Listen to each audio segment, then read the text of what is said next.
Halo semuanya, selamat datang di ulasan kita kali ini.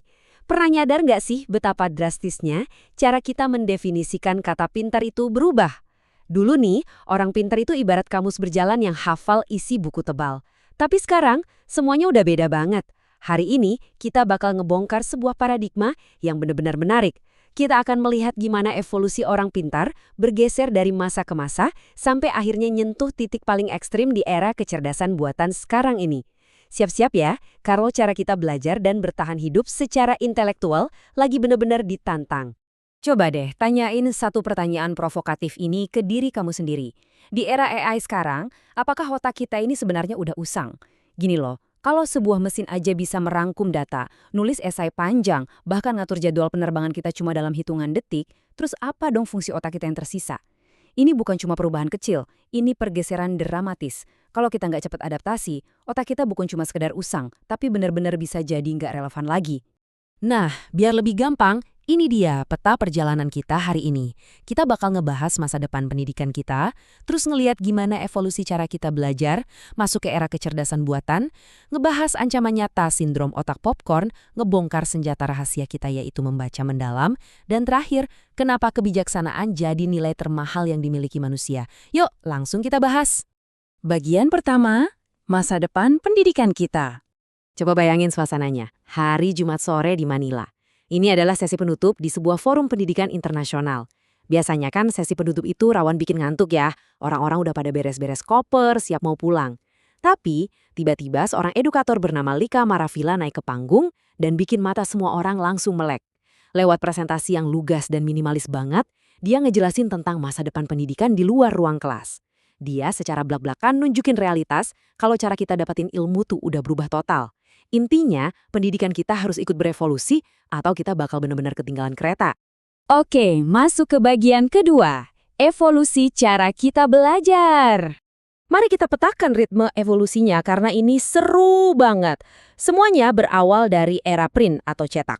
Di era ini, orang pintar adalah si penghafal. Siapa yang bisa nginget tahun sejarah paling banyak, dia yang juara. Beban otaknya berat banget karena butuh ketekunan. Terus kita geser ke era search. Zamannya Google. Di sini orang pintar berevolusi jadi si pencari yang teliti. Lanjut ke era algoritma, di mana informasi yang nyamperin kita. Orang pintar di era ini adalah si waras, yang punya kesadaran tinggi biar nggak terjebak di echo chamber.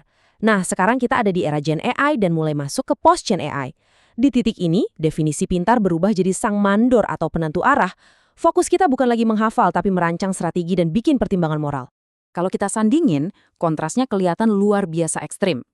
Di masa lalu, pas era print, kita harus lakuin yang namanya kerja mendalam. Beban fisiknya lumayan capek, kita dipaksa nahan bosen, baca buku dari halaman pertama sampai tamat, karena belum ada tombol Ctrl+F buat nyari kata kunci. Tapi coba lihat masa depan di era post-Gen AI. Teknologinya jadi super mulus, malah nyaris nggak kelihatan antar mukanya. Kita cuma butuh ngasih perintah suara, dan mesin yang ngerjain semuanya. Secara fisik emang kelihatan jauh lebih santai.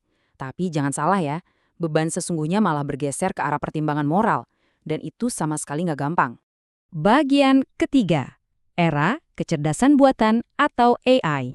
Sekarang ini kita lagi asyik-asyiknya di fase generative AI. Kamu pasti tahu lah ya, kayak ChatGPT, Cloud, atau Gemini. Mesin-mesin ini udah bukan cuma ngasilin website, tapi langsung merangkum jawaban buat kita. Di sini mesin bertindak kayak rekan diskusi atau sparring partner. Tapi siap-siap, karena kita lagi melesat kencang ke langkah kedua, post-Gen AI atau agentic AI.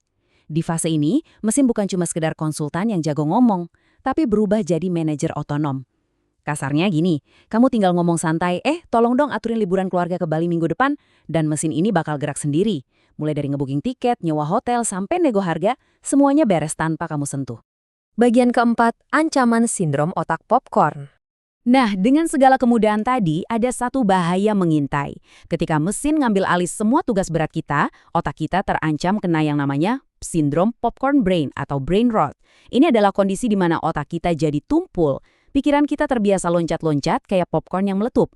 Kita jadi susah banget buat fokus lama karena udah terlalu kecanduan sama kepuasan instan dari algoritma video-video pendek 15 detikan. Ini benar-benar harga mahal yang harus kita bayar dari teknologi yang tiap hari disuapin ke kita. Bagian kelima, senjata rahasia kita, membaca mendalam. Terus gimana dong solusinya? Anehnya, solusi buat masalah masa depan ini justru ada di keterampilan kuno kita, yaitu membaca mendalam atau deep reading. Kenapa ini bakal jadi keunggulan kompetitif yang super penting? Pertama, membaca mendalam itu ngebangun struktur berpikir kita. AI emang bisa ngasih fakta dalam sedetik, tapi dia nggak bisa ngajarin kita logika sebab akibat yang rumit. Cuma dengan membaca mendalam, kita bisa ngerti kompleksitas suatu masalah. Kedua, ini soal ngebangun basis pengetahuan di dalam kepala kita sendiri. Gini logikanya. Gimana caranya kamu bisa ngasih instruksi atau prompt yang cerdas ke AI kalau isi kepala kamu sendiri kosong? Intuisi dan kreativitas itu cuma bisa muncul kalau kamu punya tabungan ilmu yang kaya di otak kamu. Jadi, poin krusialnya mengarah ke realitas yang agak pahit nih. Di saat dunia luar lagi lari kenceng menuju AI otonom yang butuh kemampuan analitis mendalam, sistem pendidikan kita malah masih banyak yang terjebak di gaya masa lalu. Kita masih sibuk nguji hafalan yang padahal bisa dijawab mesin dalam kedipan mata. Dampaknya apa? Bakal muncul ketimpangan kognitif yang masis banget. Kedepannya, cuma akan ada segelintir elit yang punya kedalaman berpikir buat ngendaliin AI, sementara mayoritas orang yang pengetahuannya cuma sebatas permukaan bakal berakhir sekedar jadi objek dari algoritma itu sendiri.